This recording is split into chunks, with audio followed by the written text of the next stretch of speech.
Holes chapter 26. There were no telephones, but word spread quickly through the small town. By the end of the day, everyone in Green Lake had heard that the schoolteacher had kissed the onion picker. Not one child showed up for school the next morning. Miss Catherine sat alone in the classroom and wondered if she had lost track of the day of the week. Perhaps it was Saturday. It wouldn't have surprised her. Her brain and heart had been spinning ever since Sam kissed her. She heard a noise outside the door. Then suddenly a mob of men and women came storming into the school building. They were led by Trout Walker. "There she is," Trout shouted. "The devil woman." The mob was turning over a desk and ripping down bulletin boards. "She's been poisoning your children's brains with these books," Trout declared. They began piling all the books in the center of the room. "Think about what you're doing, Miss Catherine." Someone made a grab for her, tearing her dress, but she managed to get out of the building. She ran to the sheriff's office.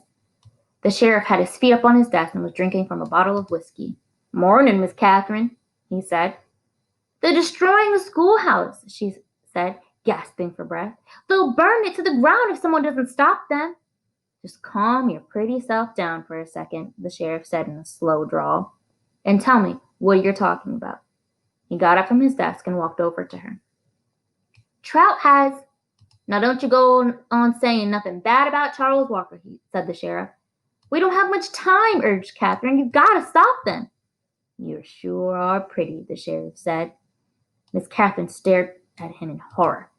"Kiss me," said the sheriff. She slapped him across the face. He laughed.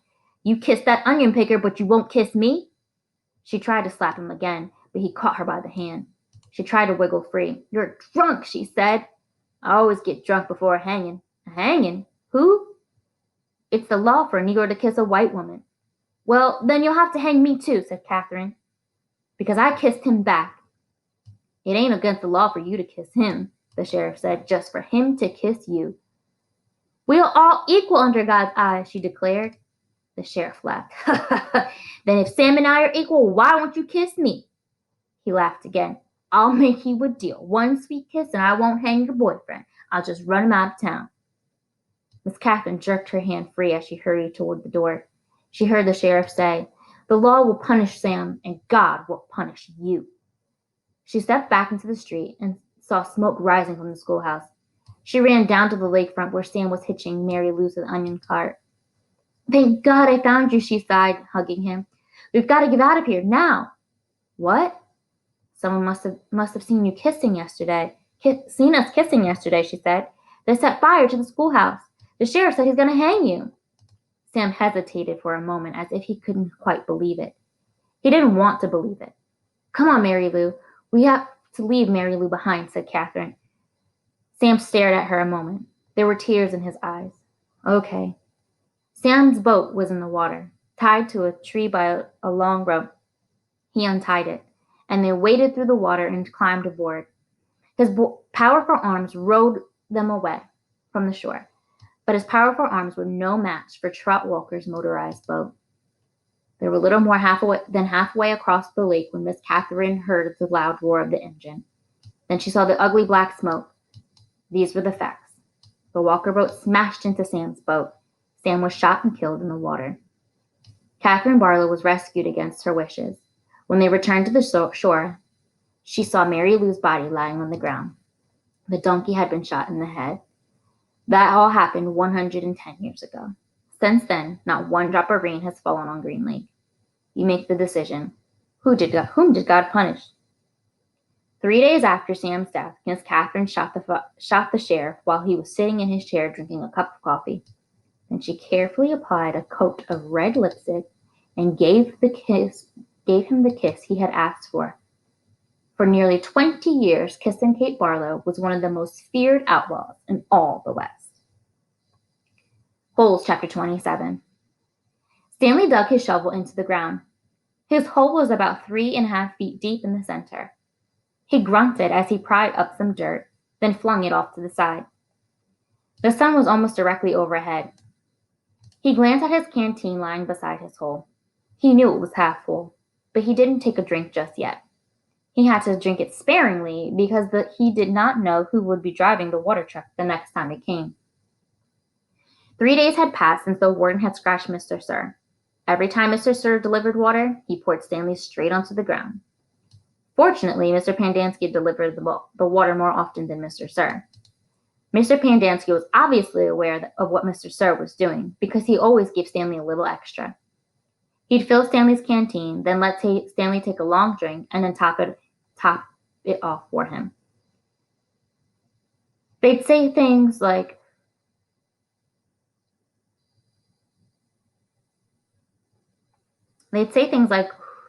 "Who died here and who made you king?" Or "Must be nice to have your own personal slave." When he tried pointing out that he was the only one who took the blame for the sunflower seeds, the other boy said it was his fault because he was the one who spilled them. "I risked my life for those seeds," Magnet had said, "and all I got was a lousy handful." Stanley had also tried to explain that he needed to save his energy so he could teach Zero how to read, but the other boys just mocked him. "Same old story, ain't it, Armpit?" X-Ray had said. "The white boy sits around while the black boy does all the work. Ain't that right, Caveman?" "No, that's not right," Stanley replied. "No, it ain't," X-Ray agreed. "It ain't right at all." Stanley dug out another shovelful of dirt. He knew X-Ray would have been talking like that if he was the one teaching Zero to read. Then X-Ray would be talking about how important it is for him to that he got his rest, so he could be a better teacher, right? And that was true. He did need to save his strength so he could be a better teacher. Although Zero was a quick learner, sometimes, in fact, Stanley hoped the warden was watching them with her secret cameras and microphones so she'd know that Zero wasn't as stupid as everyone thought. From across the lake, he could see the approaching dust cloud. He took a drink from his canteen, then waited to see who was driving the truck. The swelling on Mr. Sir's face had gone down, but it was still a little puffy. There had been 3 stretch marks down his cheek. Two of the marks had faded, but the middle scratch must have been the deepest because it still remained. It was a jagged purple line running from below his eye to below his mouth, like a tattoo of a scar. Stanley waited in line, then handed him his canteen. Mr. Sir held it up to his ear and shook it. He smiled at the swishing around. Stanley hoped he wouldn't dump it out. To his surprise, Mr. Sir held the canteen under the stream of water and filled it. "Wait here," he said, still holding Stanley's canteen. Mr. Sir walked past him, then around the side of the truck and into the cab, where he couldn't be seen. "What's he doing in there?" asked Zero. "I wish I knew," said Stanley. A short while later, Mr. Sir came out of the truck and handed Stanley his canteen. It was still full. "Thank you, Mr. Sir." Mr. Sir smiled at him. "What are you waiting for? Drink up." He brought the canteen back to his hole. For a long time, he left it beside his hole as he continued to dig. Then, when he was so thirsty he could hardly stand it anymore, he unscrewed the cap, turned the canteen over, and poured it all onto the ground. He was afraid that if he waited another second, he might have taken a drink. After Stanley taught Zero the final 6 letters of the alphabet, he taught him to write his name, capital Z-E-R-O. Zero wrote the letters as Stanley said them. "Zero," he said, looking at his piece of paper. His smile was too big for his face. Stanley watched him write it over and over and over again. 0, 0, 0, 0, 0, 0. In a way, it made him feel sad. He couldn't help but think 100 times 0 was still nothing. "You know that's not my real name," Zero said, as they headed to the rec room for dinner.